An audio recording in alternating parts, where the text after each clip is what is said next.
अस्सलामुअलैकुम ज़ोया सिस्टर। उम्मीद है आप खैरियत से होंगी। पहले तो मैं आपको बता दूं कि मैं आपकी हर स्टोरी बड़े शौक से सुनता हूं। मेरा नाम हसन है और मैं कराची पाकिस्तान का रहने वाला हूं। मैं आज आपको अपनी एक अजीबो गरीब और दिल दहला देने वाली सच्ची घटना के बारे में बताना चाहता हूं, जो मेरे साथ उस वक्त हुई जब मैं अपने वालिद साहब से मिलने उनकी सरकारी दफ्तर गया था। मेरे वालिद साहब एक सरकारी दफ्तर में हाई रैंकिंग ऑफिसर थे और 2022 में रिटायर हुए। उनकी रिटायरमेंट से पहले की बात है। वो दफ्तर मेरे लिए बचपन का आंगन था। हर दरवाज़ा, हर रास्ता मुझे याद था। लेकिन एक रात ने मेरी इस वाकफियत को झुठला दिया। बात उस रात की है जब रात के करीब 11 बजे होंगे। अक्टूबर की हवा में ठंडक थी। मैं अपने वालिद साहब से मिलने उनके दफ्तर गया। दफ्तर की गेट के बाहर मैंने गाड़ी पार्क की। दफ्तर के अंदर जाने के दो रास्ते थे। एक सीधा रास्ता, जहां हमेशा पुलिस की आवाजाही रहती थी, और दूसरा रास्ता दाईं तरफ वाला, जो नए ब्लॉक की तरफ जाता था और रात के वक्त बिल्कुल सूना रहता था। गाड़ी पार्क करते ही जैसे ही मैं दाएं मोड़ के पास पहुंचा, मेरी नज़र एक परछाई पर पड़ी। एक नहीं, बल्कि दो परछाइयां, बिल्कुल इंसानी शक्ल में। एक अफसर लगने वाला शख्स और एक सिपाही। उनकी चाल, उनका अंदाज मुझे जाना पहचाना लगा। मैंने गौर से देखा तो मुझे यकीन हो गया कि ये वही दो लोग हैं जो मेरे वालिद साहब के करीबी साथी थे और मैं उन्हें अच्छी तरह जानता था। वो दोनों तेजी से सीढ़ियों से ऊपर जा रहे थे, उसी ब्लॉक में जहां मेरे वालिद साहब का ऑफिस था। मैंने जल्दी से गाड़ी लॉक की और ऊपर की तरफ भागा। जब मैं वालिद साहब वाली मंजिल पर पहुंचा तो वहां नाइट ड्यूटी वाले ऑफिसर बैठे थे। मैंने उनसे पूछा, क्या वो दोनों अंदर आए हैं अभी अभी? सिपाही और अफसर। उन्होंने हैरानी से मेरी तरफ देखा और कहा, कौन भाई? यहाँ तो कोई नहीं आया, सिर्फ आप आए हो। मुझे पहले तो यकीन नहीं हुआ।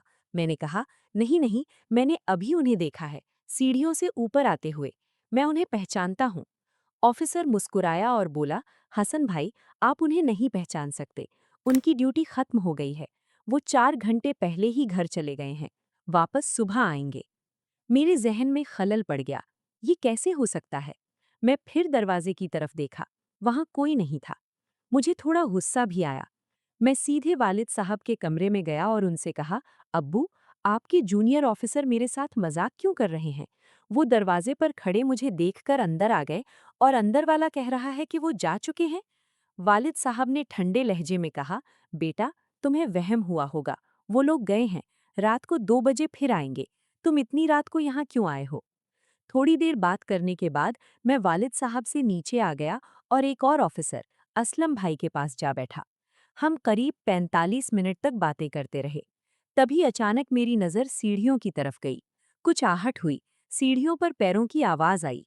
मैं देखता रहा और फिर वही दो परछाइयाँ। बिल्कुल वही शख्स, बिल्कुल वही सिपाही।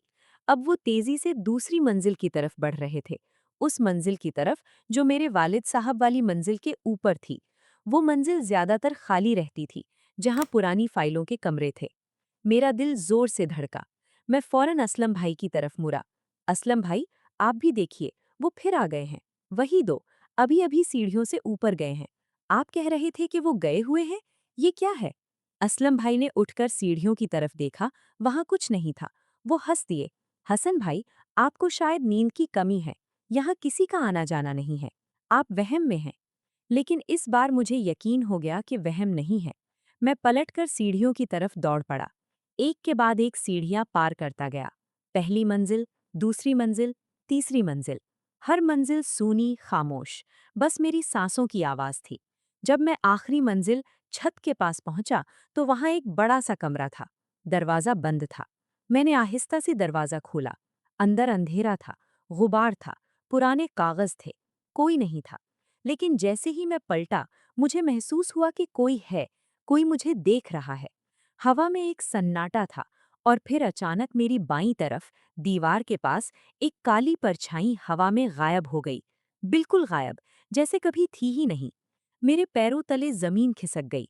मेरे जिस्म में खून जम गया। मैं कांपता हुआ बिना पलटे देखे वापस भागा। किसी तरह नीचे पहुंचा। मेरा चेहरा बिल्कुल सफेद पड़ गया था।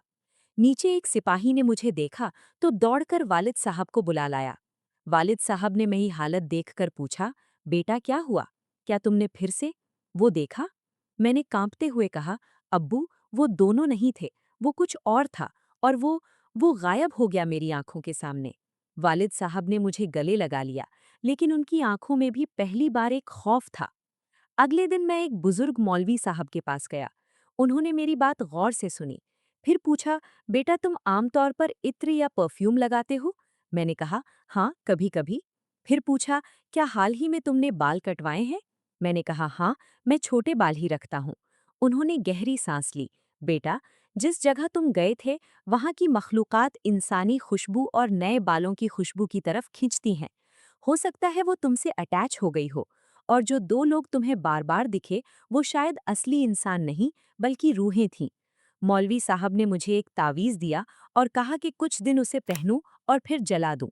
मैंने वैसा ही किया। कुछ दिन आराम से गुजर गए, लेकिन एक दिन फिर ज़रूरत पड़ने पर मैं उस बिल्डिंग में गया। वापस लौटते वक्त जैसे ही मैं सीढ़ियों से उतर रहा था, अचानक पीछे से जोर का धक्का लगा और मैं नीचे गिर गया। गुस्से में पलटा तो पीछे एक सिपाही खड़ा था। मैंने उसे गालियां देना शुरू कर दी, लेकिन गुस्सा शांत होते ही मुझे एहसास हुआ कि उसने हाथ भी नहीं लगाया था। वो सिपाही परेशान सा बोला, साहब, मैंने तो कुछ नहीं किया, आप खुद गिर गए। मैंने सीढ़ियों के ऊपर देखा, वहां कोई नहीं था, बस हवा में वही ठंडक थी, वही साया जो मुझे देख रहा था। उसके बाद मैं बेहोश हो गया और मुझे अस्पताल ले जाया गया। जोया सिस्टर, ये मेरी कहानी है। मैं आज भी उस बिल्डिंग के पास से गुजरने से कतराता हूँ। अगर आपको लगे कि मेरी स्टोरी आपके चैनल पर शेयर करने लायक है, तो ज़रूर शेयर कीजिएगा। अल्लाह हाफिज़।